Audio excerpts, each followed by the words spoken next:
With 2025 coming to a close and Game of the Year chatter is already starting, I wanted to reflect on what games this year had specific moments that had a lasting impact. This year, it feels like it's kind of been heavily backloaded onto the second half of the year with the releases that came out, but there are a few that started at the beginning of the year that I do want to start with. In no way, shape, or form do I consider myself a huge RPG fan. Turn-based RPGs might be the genre I play the least. So, when one comes around that really captures my interest, it's really something special. Clair, Obscur, Expedition 33. With Expedition 33, I decided to give this game a shot, and I couldn't put it down. It leaned on interesting characters with development stories, a narrative that piqued my interest within the first 30 minutes, incredible score of a soundtrack, and what I would kind of consider an active turn-based combat style. I don't enjoy turn-based combat, but in this game, you are always actively dodging, parrying, and boosting attacks through unique quick-time events that differ for every move and defensive position based on the enemy you're fighting. This game has so many memorable moments, whether that's the early game, middle, and especially late game. However, my most memorable moment from this made me feel a large range of emotions that I never saw coming. Warning, spoiler alert, spoiler alert. The death of Gustave. This game surrounds a lot of your focus on Gustave being the main character of this story. You already built up your team and you start hitting a real stride, understanding the mechanics of the game and developing your own strategies. As Gustave, you begin to have conversations at camp with other characters. You kind of start to form a bond between everyone. And then this moment hits and I'm in utter denial that they would possibly kill off the main character after I put over 10 hours into this game. It's not about the rock. It's more about...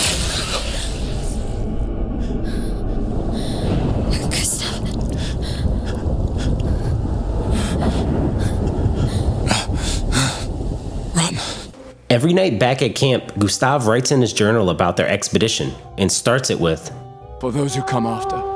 And after this moment, that phrase takes a whole new meaning. It makes you feel the weight of the story and the weight of the loved ones back home in Lumiere, of why your characters are on this expedition and the countless others that died before this moment, setting out on the very same mission.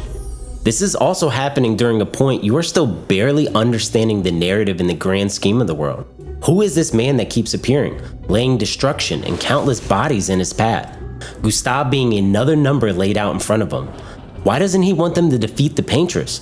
Is this even possible now? The feelings of dread, hopelessness, revenge, and even the game shortly after taking a mission to give Gustave a proper burial enables the process of grieving for the characters, and for me as the player. I grew an attachment to Gustave, and while he felt like the perfect leader for his team, you also never expect a game to take away the main character after many hours into a story. Now, I would say the game really starts to uncover the story and unveil the secrets that were originally hidden from you until this point. You would think such an intense emotional moment would drag the story after, but for me, the pacing of the game took off after this. This game deserves a spot in discussion for Game of the Year for more reasons than this video's focus on, but certainly deserves a spot in one of my most memorable moments of this year. Split Fiction. This game is about two young writers, Mio and Zoe, who get invited to this event at a facility that allows them to get into these machines where they can experience their written stories. And of course, something goes wrong. Like most of Hazelight Studios games, this relies on a co-op experience, which I think is their most impressive to date. It feels like every moment of this game is crafted with the question in mind: how do we make this fun? You bounce between worlds of characters' written works, whether that's Mio's cyber ninja sci-fi revenge story or experiencing Zoe's fantasy stories with magical powers. These are only a glimpse of what you experience, as I have so many memorable moments from this game. I still can't get over this one short story in this game that was actually an optional experience. One pig with an incredible gassy intestinal tract and another that was spring-loaded. You see what I mean by making every moment of this game enjoyable. We were laughing so hard playing through this hidden story piece, while we were supposed to solve platform puzzles to get apples to open doors to get to the next part. I got distracted flying around through powerful farts, rolling around in mud, and witnessing pigs torture one another. And just as you're having so much fun, your character says, I think I could get used to being a pig, actually. the entire tonality changes.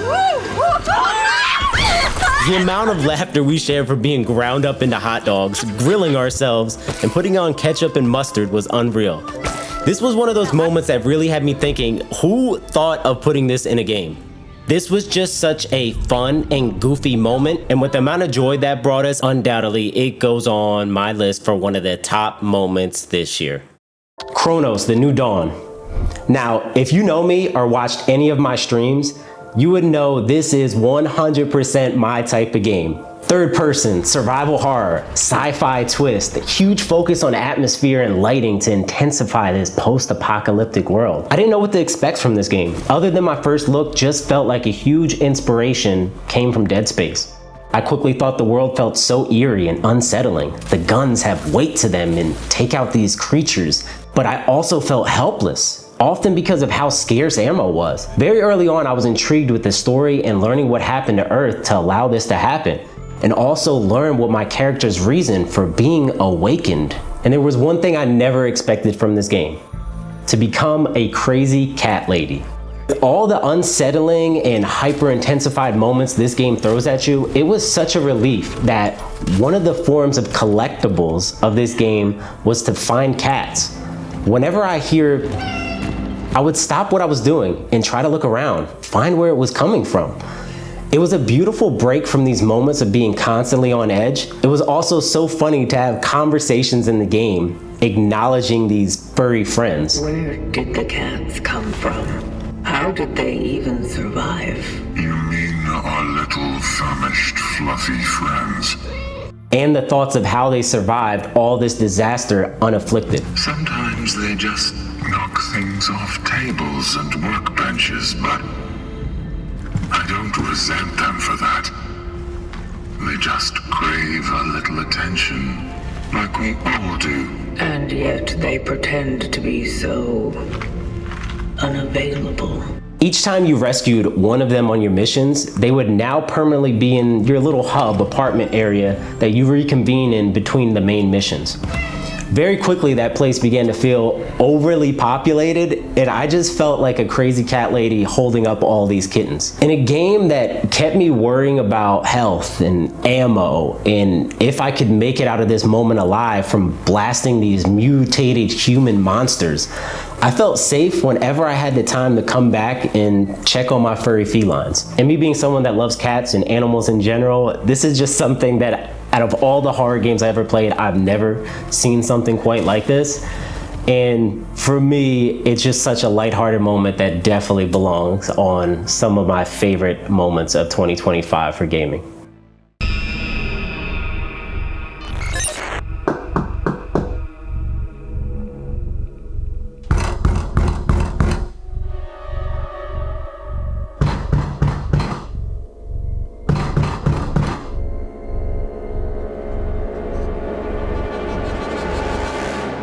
No, I'm not a human. When was the last time you played a game that was unlike anything you have ever experienced? I was so intrigued by what I would describe as a post-apocalyptic choose-your-own-adventure game that preys on your fears and anxieties. In No, I'm Not a Human, you quickly learn that the sun is heating up and emitting more than the usual sunlight. This forces people to stay inside during the day and only go out at night. However, your character stays and bunkers down in your own home and deals with strangers who come banging on your door throughout the night, looking for a place to stay. Everyone seems unsettling and it's hard to trust anyone. So why would you let anyone in? Stay by yourself, right? Well, there are these things called visitors. Visitors look just like humans, and each day that goes by, you learn more ways to test if someone could be a visitor by watching the news or listening to the radio. However, there's a certain visitor that comes around knocking, seeing if you're alone. And if you don't have other humans to protect your house with, he'll come in there and, well, you know. So every night becomes this introduction of new characters and figuring out if you can trust them and let them in. And by the time you go to sleep, you just hope you didn't let any visitors in, or you're gonna wake up to a dead human. Then your paranoia kicks in to play a game of Clue to figure out who the visitors are in your house. Are there visitors? Are they pretending to be human? If they are, have them meet their maker. The goal, of course, is to survive until the end, and every run brings new characters. And even if you run into the same character on one run, they could be a visitor once, and they could be a human another time. There's never a time you feel truly safe in your own house. With all this constant paranoia and the failed runs and discovering different endings, everything felt fresh every time I started a new run. I had multiple failed runs up until this point with all different types of endings, so making it out alive the way I wanted was so satisfying. If you haven't heard of this game, I highly recommend giving it a try. This is a great experience to play by yourself or gather with a small group of people and have everyone throw out their opinion, whether they think this person is a visitor or this person is human. You need to kick them out, kill them, or send them to FEMA, and wait to see if you made the correct decision in the end. It's quite unlike anything I've ever played before, and this experience undoubtedly is one of my favorite moments this year.